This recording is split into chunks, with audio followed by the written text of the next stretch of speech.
also to, we're discussing your return to work specifically, but I wanted to get into the whole idea of how it happened. That suddenly, some people at the top level of the government say, well, it's over, we're open for business again, and people like you get a call on a Thursday, Memorial Weekend, saying, okay, we're back in the office by Tuesday. And all of this is done without any thought, any planning, any understanding of the social dynamics, psychological factors, none of it. There was nothing that I saw that people took into consideration that could be called a plan. And that's all I'm reading in my professional literature, how much, the anxiety levels have increased in people, actually. And, people who may have been depressed were even more depressed because it happened so quickly, and they had to make these rapid readjustments. Now, I don't know if you've experienced that, rapid readjustment to the workplace. So that lady came up and hugged you. That's kind of a nice thing. It makes you feel welcome. Yeah, I had anticipatory anxiety leading up to the days before, but once I was like actually in the office, it dissipated pretty well. Like, you know, as said before, it still has its trade offs, but it wasn't quite the, you know, heavy hammer of depression and soul crushing that I was afraid it might be. Okay. Because honestly, it's part of why I sent you that thing about getting an RV or something, because I feel like living here is doing a lot more to crush my fucking soul than that place, even though, you know, but I just feel like in combination and coming home after a long work to just people, I don't even have to be involved, just screaming, screaming, screaming. It'll be Yeah. 10:30 trying to sleep. My dad with his fucking Tourette's will just be walking around the hallways screaming, I can't stand you fuckers. Why can't, he's not even talking to anyone. Uh-huh. And it's just kind of like, yeah, I'd rather live in a fucking van at this point. Right. Right. And it would blame you, basically. But I mean, Ignorant people. from your point of view, the adjustment, to readjustment to the workplace was not a big deal. Nope. Okay. I mean, there was a little bit of, like, I've been wanting to, I guess kind of yesterday was kind of a bummer because there was supposed to be a little shindig after work for people to catch up and stuff. And I kind of wanted to go, but I woke up yesterday feeling just so trashed. I'm like, well, I'm working remote today. Mm-hmm. I just felt like awful. I felt like fucking death. And, you know, my buddy called me at like 9:30, like, hey, are you joining this call? What call? Oh, fuck. Yeah, so wait a minute, you did not go in yesterday. No, I worked remote. Okay, and what were you trashed over? I think just staying up late, caffeine, kind of just in this weird mental state of, I would say very recently, a little bit of hedonistic treadmilling. Okay. Not like overboarding. I don't really drink at all. I've at the most gone up to 3 cigarettes on some Okay. days, but a lot of a lot of fucking weed. And normally, I can honestly say, you know, in the last few months at least, I really don't watch any porn. I don't think about it. I don't really care. But you know, this week, a few nights, it's like, um, that's just an extra thing late at night on the laptop, you know, taking my melatonin later, and for whatever reason, just expecting I'm gonna get up and crush it, and I don't know.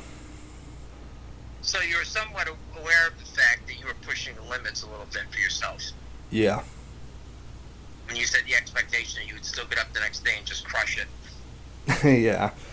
Right, yeah. That feeling I've had many times when I went to bed drunk at like 2 a.m. and be like, yeah, I'm gonna get up at 6 a.m. and fucking hit the chin up bar and go for a run. It's like, yeah, sure, buddy. Yeah, exactly. The good thing is, you actually wanted to go to this shindig, though. It sounds like you were looking, that you were sorry you missed it. Yeah, and it is a good thing because I remember the last one the last one it was right around this time, but COVID, so it didn't happen. And then the one before that, the year before, I had like an anxiety attack and like left basically, and was kind of like down on myself about it. But this, I was like, nah, man, let's just fucking just chill out with people that aren't at least obviously immediately psychotic and desperately in need of help, you know? Right, right. Because your whole attitude has shifted, which is why the anticipatory anxiety wasn't as bad. Because you basically, well, you tell me. I don't want to just put the words in your mouth. Feel more comfortable about the people you're working with. Yeah. Miss them, the social connection. Yeah, I feel like this, and I feel like without the quarantine, I may have not had the same exact attitude, or at least to the same degree. But I mean, just when the quarantine started, living with my oh so lovely roommate Medusa, and then Yeah. transitioning into, the current open air luxurious prison that I'm in. Yeah. You didn't follow the normal path, basically. Nah, man, that's why it's like part of me is like, man, getting my own fucking house or is gonna be too expensive. Renting an apartment's too expensive. My car, I don't feel like I have much life, like maybe another year in it. But if I have to launch another $3,000 fucking dollar bill to fix it, it's like I've had this thing for 14 years. That's why I wanted to. I haven't done much research yet, so it may be like an extremely stupid, expensive idea, but fucking get an RV or something, or even like I don't have to live in it full time. Just that's why it started with the van. It's like, you know, like I wanted to just set up days with Kath and Yanni is just like, nope, this is my van time. I'm basically in a different house. You do not bother me, and I could even drive the point home, drive to a fucking park somewhere, and just work on a podcast or draw or fucking anything. Just sit out in some open air and be free. Be a free Would they let fucking. you park the RV? This is a serious question. Would they let you park the RV in their property, on their property, on your house? Essentially. Well, I haven't brought up any of this yet because it will immediately be taken as crazy talk. Yeah, I wouldn't bring it up at all. I mean, I don't plan to. I keep because telling them I'm obviously, moving out, but I don't get right. specific. I keep telling them recently that I'm moving out, but I don't get specific at all. Well, when I saw this advertisement for this new new trend, totally different from anything I've ever seen. That they're advertising this thing, but you have to have an RV to do it. I'm thinking, geez, the RV sales must be going off the roof. And maybe people, the changes occurring because of the pandemic. Either people lost their homes or they've got that extra money from the government and they're figuring, screw it, I'm going to spend it in a different way by buying an RV and seeing the country. And that was another thing I wanted to say, bro. It's like being able to just pick a random weekend or long weekend or whatever and just pick a state and go where I fucking want to go. You know what I mean? Instead of being dragged on some. Well, I mean, it doesn't really happen much now, as much in recent years, but like in the past where I would just, yeah, it's nice to go somewhere, but not with a bunch of fucking psychopaths I don't want to be around. Right. Places where I don't choose to go or anything, so, be nice to live somewhat not like a serf in the freest goddamn country in the world. Yeah. Well, I'm going to look, kind of keep my eyes open to see if I can find out what the name of this program is. And I'm telling you, Malcolm, it is spanking brand new. I've just seen it this week on television and in one magazine. I saw it, advertisement for it. And I thought to myself, is this realistic? It's idyllic. It'll be great. I mean, I would love to do that. Can I do it now? No, impossible. But, it's just an interesting thought. Somebody came up with the idea that maybe this is the time to do this.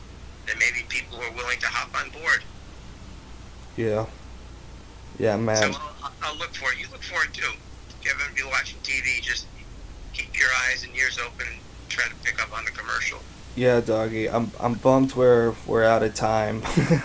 Yeah, But because I have seen, as I traveled a few years ago, even in New York, which I thought was just a little strange to see some out in these farm countries, an RV park next to, like I said, a little pond or a lake. Or when I was going through wine country, I would see these RVs parked up in the vineyards. And I thought, well, this is interesting.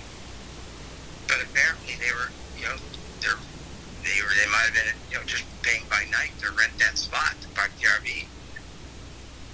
yeah, man, I'm gonna They do some. had like electrical hookups and things like that. So Yeah, man, I'm gonna dig into the whole thing to see what I can do and to see, you know, I mean, because I'm trying to take every practical consideration.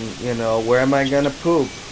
What if I do if the electricity goes out? Will there be water? Do I have to replace a tank? How much is that gonna cost? So I'm taking it like serious enough, bro. Where I'm gonna do some fucking digging. well, as I told you, I share my camping experiences. Very briefly, I went from sleeping in tents with no facilities to then gravitating toward places that at least had a bathroom, and a shower. Yeah, My later years of camping, as I was getting older too and couldn't deal with all that equipment I'd have to set up. I never had an RV. I never had a pop-up. I always did tents. But, the going to the bathroom in the woods and that sort of thing, and tying your food up, so the bears don't eat it, can get a little tricky, but yeah. I mean, there's gonna be protection, practical, like working with limited space, but there will be challenges, bro. But it's man, if that is something that actually manifests into something real, I think that will be, if nothing else, just a really cool phase of my life that I won't necessarily have. Maybe I will. I don't know, but you know what I mean. no reason it can't be a long-term goal. Yeah, And it wouldn't interfere with your other goals, which we didn't talk about today, like the law school, which we'll get back to next week, I hope. yeah.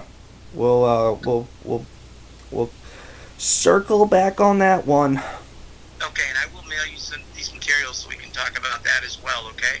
All right, cool, bro. Especially where I didn't realize Wim Hof was into that until you sent me that clip, and he was doing it all, man. He was even doing the humming in there a little bit. Yeah, he had the alms and everything, but somehow he's trying to integrate a lot of stuff there.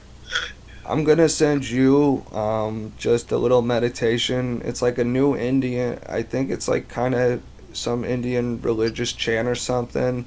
I have just discovered this, but I'm gonna throw it your way to see what you think later. Oh, excellent! I love chants. I love them. Yeah. I play them all the time. Some good ones. Anything like that, always just toss me. Send it my way. All right, groovy, Dr. Bob. All right, Malcolm. You take care. All right. All right, peace out. God bless. Keep an eye on. Let me know. Observe what it's like in the workplace and how you're noticing people making the changes and readjustments. Okay. Yeah, it's something we don't have time to talk about, but